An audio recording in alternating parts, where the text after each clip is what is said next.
Siamo qui oggi e abbiamo avuto l'onorata visita di Monsignor Zenti, il Vescovo di Verona, il DG Girardi, perché è un giorno significativo, è la Madonna del Carmelo, è il nostro patrono, il patrono di Nogara, e quindi in questa giornata volevamo anche fare un ringraziamento a tutti coloro che si sono spesi nella prima fase del il Covid-19, con i nostri medici di base, l'FT. E quindi il ringraziamento è da parte nostra, di tutta la popolazione di Nogara e anche di paesi limitrofi. Sono qui intervenuti parecchi sindaci del nostro distretto e chiaramente è stata un'occasione anche per dare una benedizione tramite Monsignor Zenti, che ringraziamo moltissimo,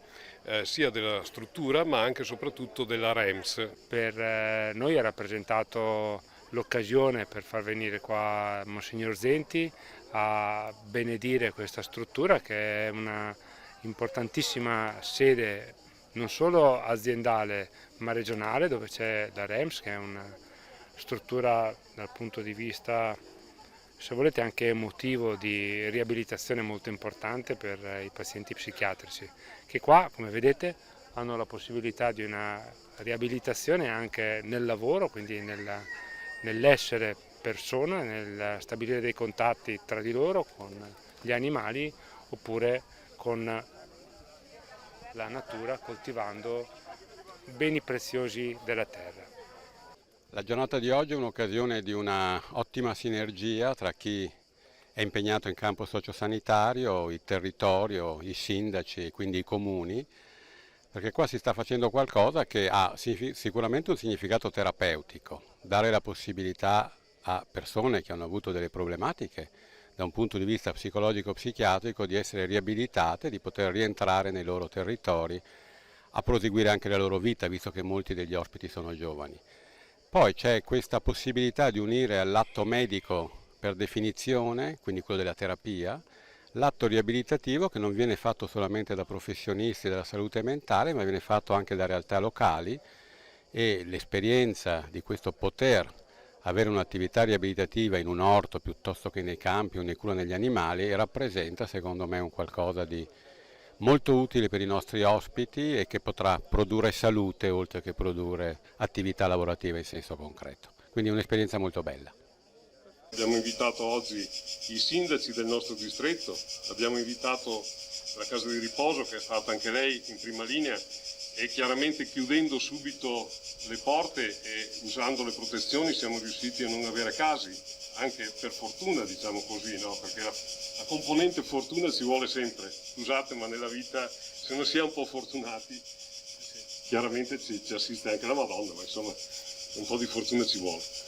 E quindi siamo riusciti a passare tutte queste fasi. Adesso che chiaramente siamo un po' più preparati, vediamo comunque un discorso con un po' più, diciamo così, di serenità, sempre un po' attenti, ma chiaramente con un po' più di serenità, perché abbiamo visto che le nostre strutture ospedaliere, e qui faccio un elogio a tutta l'ULSS 9, che voglio ricordarlo, è l'ULSS più grande della regione Veneto, non è una cosa facile. Il dottor Girardi la scorsa settimana è stato impegnato con noi sindaci nel bilancio, no? Nell'approvare il bilancio 2019 e quello di previsione 2020, e abbiamo detto tutti quanti assieme: Girardi è uno di noi, cioè l'abbiamo portato nel nostro territorio, è venuto per conto suo chiaramente, ma l'abbiamo chiaramente preso come un qualcuno che poteva darci una mano, ci ha dato una mano e la sta dando ancora, e quindi siamo fiduciosi che anche nel futuro ci sia la sua figura che ci accompagna. Questo è stato un po' il messaggio che abbiamo voluto dare e che spero che la Regione Veneto raccolga. È evidente che in una provincia come quella di Verona, che ha quasi 1 milione di abitanti, quanti resteranno senza lavoro, sia da parte di dipendenti sia da parte di dirigenti. Chi magari ha una piccola azienda e non potrà riaprirla, è una tragedia che dovremmo affrontare insieme, anche i sindaci ovviamente.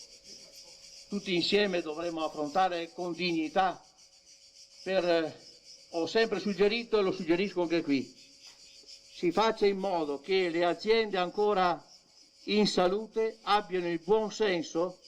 di assumere almeno un capofamiglia, uomo o donna, anche se non ne ha necessità. Ne ha necessità quella famiglia che senza il lavoro rischia di trovarsi sul lastrico in una disperazione tale che poi difficilmente, se messe insieme, queste disperazioni saranno gestibili e governabili. È interesse di tutta la comunità civile dare possibilità di una occupazione, anche umile, ma che uno possa dire ho guadagnato, ho portato a casa il mio stipendio. Laddove non fosse possibile così, che si operi in modo tale che magari accordandosi tra le varie famiglie ci si adotti una famiglia, perché bisogna fare in modo che nessuna famiglia sia ridotta allo stato della disperazione. Sarebbe una disperazione collettiva. Quello sarebbe il vero Covid sociale. Stiamo subendo e patendo il Covid della salute, ma quello sociale è immensamente peggiore. Quindi ecco, io credo che bisognerà insieme fare questo lavoro.